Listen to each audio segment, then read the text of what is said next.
Жены – это слово для вас. Мужья – это слово и для вас тоже. Поскольку мудрая жена устроит дом свой.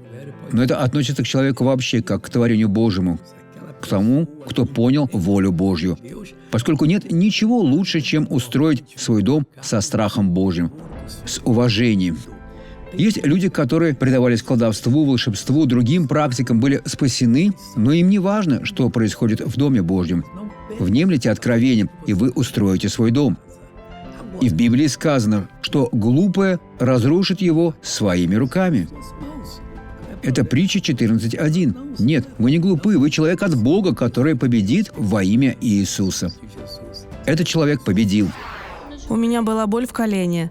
Ночью я не могла спать от сильной пульсирующей боли. А как вы ходили? Я ходила так. Вот так. Так?